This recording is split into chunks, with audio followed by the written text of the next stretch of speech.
કે ભાઈ પેટ્રોલની અછત થવાની છે, ડીઝલની અછત થવાની, તો બધે લાગત છે ને પેટમાં ગેસના બાટલાની ન હોય તો, કારણ કે અત્યારે તો ગેસની લાઈનો આવી ગઈ, એના વગર તો રહી ગઈ. કહો કઈ તો લઈ આવું નાસ્તો કરો હે કઈ હે તમારા હાટું લઈ આવું તો નહીં ખાન હે નહીં ખા પાકું ખાંડ વાળું બનાવાય આના કરતા. આ ચોરી નાખેલું હોય એટલે આમ બનાવે. સવારના 7:30 વાગી ગયા છે ને. હેલો નમસ્કાર જય Balaji, welcome to my new vlog. ભાઈ અત્યારે આજે થોડુંક ઉઠવા મૂડ થઈ ગયો, ત્યાં 7 વાગે તો ઉઠ્યો, કારણ કે કાલે રાતે પછી આવ્યા તો 11 વાગે, પછી આખો વ્લોગ આખો બનાવી અપલોડ કર્યો તો ભાઈ વાગી ગયા હતા 2-2:30, તો ભાઈ ત્યારે ભાઈ ઉઠો એટલે અત્યારે થોડું મૂડ થઈ ગયું ને થાકી એવા ગયા હતા. અને આ બાજુ ગુડ મોર્નિંગ. તો ભાઈ જો અત્યારે સવારમાં ભાખરી રેડી થઈ ગઈ છે, તો ભાઈ ખાયો ચા અને ભાખરી નાસ્તો કરી લઈ અને ભાઈ ભાગી ડાયરેક્ટ ઓફિસે. ચાલો રાતના 7:45 વાગી ગયા છે અને આ બાજુ ઓફિસેથી અત્યારે ઘરે તો કઈનો આવી ગયો હતો, પછી ચક્કર મારવા ગયો હતો. તો મમ્મી અત્યારે કદાચ માર્કેટમાં વહી ગયા હશે શાક ને બધું લેવા. દાદા અત્યારે હે નહીં, તો હું એકલો જ છું. ઓલી હજી આવી નથી ઓફિસેથી, ખબર નહીં હું કામ, કદાચ મોડી નીકળી હશે કામ હશે તો. અને તો ભાઈ અત્યારે હવે પેટ્રોલનું હમણાં કંઈક હવે અફવા છે કે શું છે કંઈ ખબર નહીં. પેટ્રોલનું હમણાં આજે બપોરથી એવું ઉપડ્યું છે કે ભાઈ પેટ્રોલની અછત થવાની છે, ડીઝલની અછત થવાની, તો બધે લાગત છે ને પેટ્રોલની ને ડીઝલની કાર, ટૂંકમાં પેટ્રોલ ડીઝલ પુરાવા માટે કાર ને બાઇકની લાઈન એવડી છે ને. મેં કીધું વળતા પુરાવતો આવું, ઘરની લાઈન જ એવડી હતી. પછી સમાચારમાં જોયું બધે આવે કે અછત, ટૂંકમાં હમણાં ગેસના બાટલાની એસી થઈ હતી આ વર્લ્ડ વોરના લીધે. એવી રીતના ટૂંકમાં બધે યુદ્ધ ને બધું હાલે, તો એના હિસાબે હવે આમાં ટૂંકમાં અમુક આવી તો ગયું છે ઓફિશિયલ ટૂંકમાં ન્યૂઝની ચેનલમાં જ કે ભાઈ આવું બધું આ અફવા છે, કાંઈ એવી અછત થવાની નથી. આ તો ટૂંકમાં એકવાર સાંભળ્યું એટલે બધાને એવું લાગે ને કે ભાઈ આમ બચત કરીને રાખી, પેટ્રોલ પુરાવીને રાખી, એટલે એના હિસાબે અત્યારે ફૂલ લાઈનો હતી બધી. તો ભાઈ હવે જોઈએ હવે શું થાય છે, અફવા છે કે નહીં, થોડાક દીમાં તો ખબર પડી જ જાય. એમાં ગેસના બાટલાની ન હોય તો, કારણ કે અત્યારે તો ગેસની લાઈનો આવી ગઈ, એના વગર તો રહી ગઈ. પણ પેટ્રોલ ડીઝલની અછત થાય ને તો બહુ અઘરું જ પડી જાય, કારણ કે બધું અવર જવર જ બધી બંધ થઈ જાય. કામે કેમ જવું, ઓફિસે કેમ જવું, ભાઈ અમુક ડેઈલી અપડાઉન કરતા હોય. ભાઈ જોઈએ હવે શું થાય છે ભાઈ, કારણ કે યુદ્ધની પરિસ્થિતિ છે તો બહુ ગંભીર. આ ટૂંકમાં નક્કી ન હોય ભાઈ, આ ટૂંકમાં પતી જાય ને પછી લાંબુ યા હાલે કોરોનાની જેમ. હજુ રાતના 8 વાગી ગયા છે ને ઓલી ઓફિસેથી ઘરે આવી ગઈ છે. ઘરે આવીને ડાયરેક્ટ ભૂખી થઈ છે. ડાયરેક્ટ આવીને જો ચેવડો કાઢ્યો, એટલે ગાંઠિયા કાઢ્યા અને અત્યારે ખાતી આટા મારે છે. કેમ ભાઈ ભૂખ લાગી જાય છે વળી? નહોતું ખાધું બપોરે હે? અત્યારે કંઈક બટેકા વીણે તો બટેકાનું શાક કરવાનું હોય છે. હે ઓય બડે ખાવું હે કાંઈ તો લઈ આવું નાસ્તો કરો હે કંઈ હે કાં જો કહું સામેથી નાસ્તો કરવો લઈ આવું, ઓમ કે કાંઈ લઈ આવતો નથી. કહું તો ના પાડશે. ખાવું હે કાંઈ તો લેતો આવું. હે ભૂખ લાગી હોય તો હે તમારા હાટું લઈ આવું તો નહીં ખાન હે નહીં ખા પાકું ઓકે ભાઈ. ચાકુ લઈને પાકું તો કઈ છે, જોઈ હવે જોઈએ. એટલે હું નથી લઈ આવવાનું, મારે કાંઈ મને કાંઈ ભૂખ નથી એટલી બધી.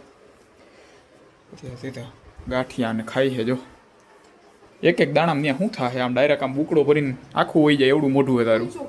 હા 9 વાગી ગયા છે અને આ બાજુ અત્યારે જો રસોઈ અત્યારે બનાવવા માંડ્યા છે. અને અત્યારે જમવામાં અત્યારે જો ભાખરી કરી છે અને આ બાજુ બટેકાના શાકમાં પાણી નાખી દીધું હોય. છાલવાળા બટેકાનું શાક કરવાના કીધું હતું ઓલી બટેકા વીણવા જતી હતી, એટલે છાલવાળા બટેકા જ કરશે. હે હું કયો તો હવે કરી નાખો દૂધ કોલ્ડ ડ્રિંક મળ્યું છે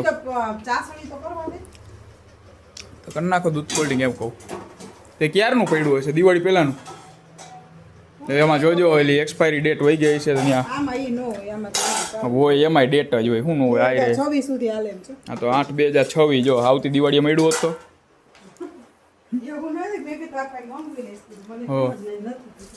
દિવાળી પર 10 દિવાળી આ લઈ આવતા હોય. હવે પાછું મળ્યું છે તો હવે તો કામ કરો કરી નાખો. હે દૂધ કોલ્ડ ડ્રિંક પીધા આમ ધીમેકથી વાત કરાય, સમજી? રાઈડો લે તમને બધા શું લાગ્યું આમ કંઈક જોરથી નો આમ બોલતો? મારો અવાજ આવે ને ભાઈ એનો અવાજ આવ્યો ડાયરેક્ટ આમ અચાનક હાઈ વોલ્યુમ થઈ ગયું એવું ન લાગે? ખબર પડી જ જાય ધીમેકથી બોલે કે બહાર થઈને. હવે ચાલો અત્યારે એ તો જો ભાખરી બનાવે છે અને આ બાજુ થઈ ગયું છે છાલવાળા બટાકાનું શાક રેડી. તો એમને હજી પાણી નાખ્યું ને રસો પાક્યો નહીં હોય. હવે ચાલો ગા અત્યારે જમી લઈ.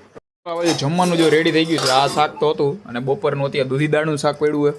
હા ભાઈ હમણાં ઓલી ભાખરી આપી દઈ પછી ગાયો કે જમી લઉં પછી પછી જોઈ હું કરી.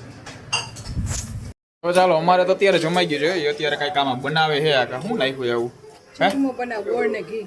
ઓય ઘી ને ગોળનું ચૂરમું બનાવે છે. ખાંડ વાળું બનાવે આના કરતા. ભાખરી.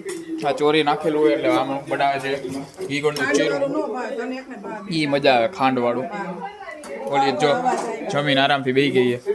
કાલનો વ્લોગ જોતી હશે. આખા ગામે વ્લોગ જોઈ લીધો છે. પોતે હવે હવની ગામની છેલ્લે જોવે ઈ મેં ચાલુ કર્યો ત્યારે હે ને આવું હું સામું જોશ અહીં જાય મને કે મેં જોયું નો જોયો નવરી હોય હવારમાં બપોર લગી કોલેજ ગઈ નહોતી.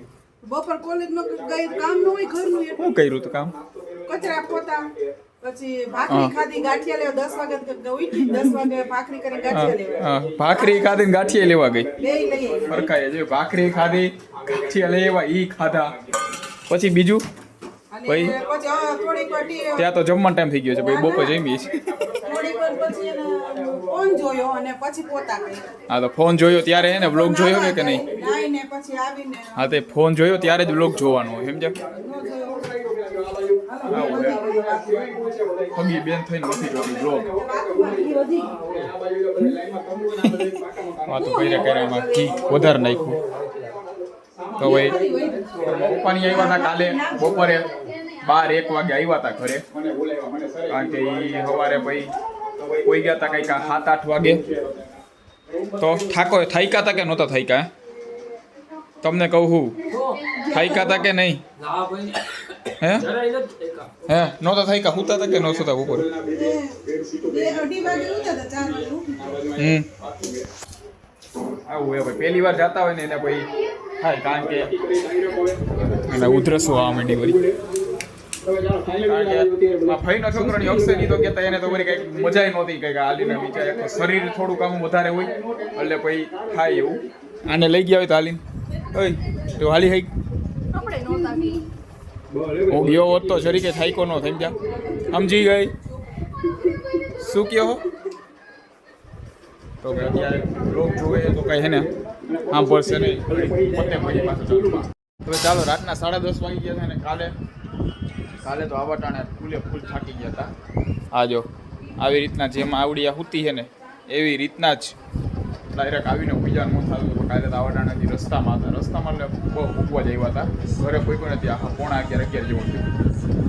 હવે ગઈકાલે એમ લાગે હજી હમણાં થોડીક વાર પહેલાં જ રિસોર્ટમાં જ્યાં રમતા ને એવું લાગે ટાઈમ આમ ખા જાય કે હમણાં. તો ભાઈ આ સાથે આજનો બ્લોગ પૂરો કરીએ છીએ. બ્લોગને લાઈક કરી નાખજો અને ચેનલને સબસ્ક્રાઈબ કરતા આવજો.